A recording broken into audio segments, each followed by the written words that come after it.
Okay, here's tonight's project. It's a 2007 Toyota 4Runner SR5 V6. I'll be working on the front disc brakes. I'll be replacing both the rotors and the pads. So, first step, let's remove the front wheels. Alright, here we are with the front right wheel off. Let's take a look at the brakes here. Still got a little bit of pad left, but I think we'll be replacing that tonight anyway.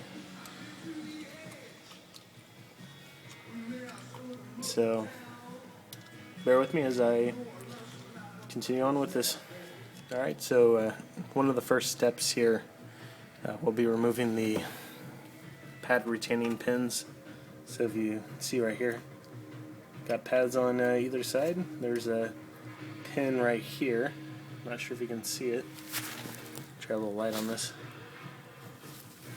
There we go. So this is the retaining pin for the pads. And we got the anti-rattle clip right here. So go ahead and remove this bottom pin. And there's a top pin right there. We'll remove those out. Then these pins holding the pads in place should slide right out. Okay, so those retaining pins that were back here and there, those have been removed. So what we'll go ahead and do is remove the pad retaining pins here.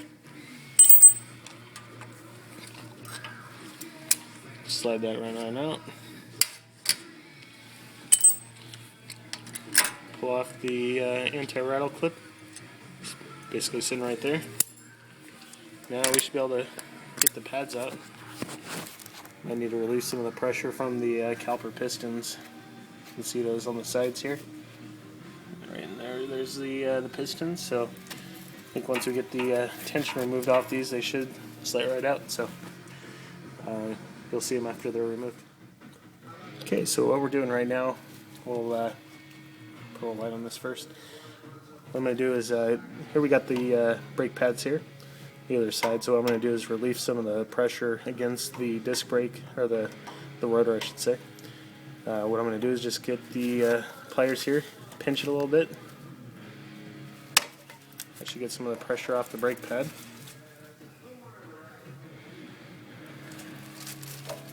Definitely going to have some resistance on this. There we go. You can see it got a little bit more gap there. So now, go ahead and slide the pads on out. There we go.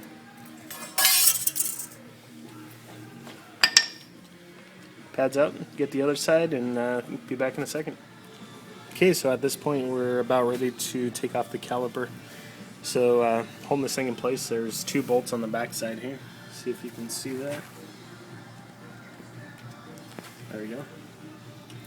So we got some upper bolts here, and there's the lower bolts holding the whole caliper assembly in place. There's one on the bottom side down there, as well as up here. So that's what it looks like. Here's the brake line. We're going to have to remove that bolt there.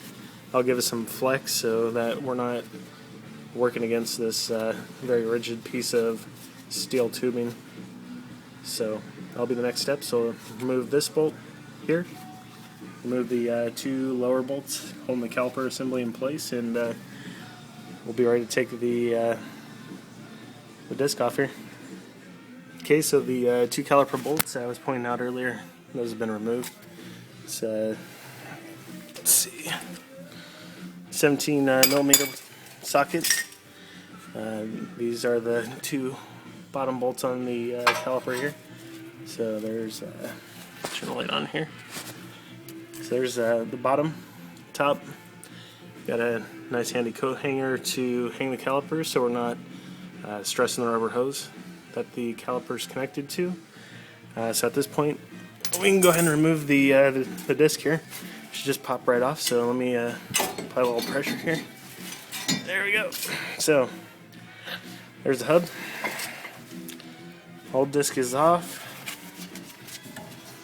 Got some motion on that. Sounds good. So let me go ahead and grab the new one, and I'll be right back. Okay, so here's the new discs. Got some raybestos. Evidently they're the best in brakes, so hopefully it will stop well. Nice finish on the disc there. So go ahead and put this one on and be back in a second.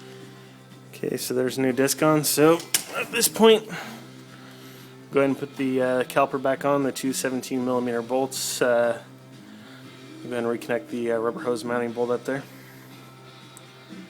And it should be ready for the next side. Okay, so we're getting ready to put the caliper back on here. I just thought I'd point it out that this is not blood, but this is some thread locker. So this is to help keep the bolt in place once it's in. Definitely don't want the caliper coming loose on me, so just apply a little bit of that and should be ready to go. So next time we come back, then the caliper will be in place and we'll be pretty close to moving on to the next side. Next step, we'll be putting the brake pads back in, the anti-rattle clips, the pins. That's about it. Okay, so the caliper is back in place. There's the new rotor on there. It's nice, shiny, and new.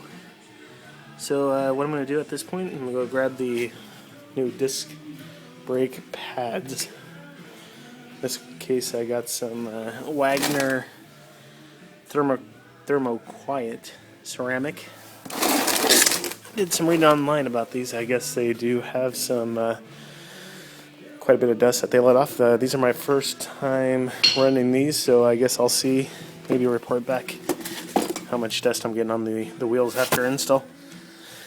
So next step, go ahead and drop those in, put the pins back on, anti-rattle, and should be about ready to go. Talk to you in a bit. Alright, so I'm back. Thought it'd be good to point out that we got some anti-squeal shims that'll be going on here. So what we need to do is put some high temperature brake grease on the back of these. So the shims go on the back side of the brakes here, in between the brake pistons and the brake pads. So once we get those in place, we'll be ready to button everything back up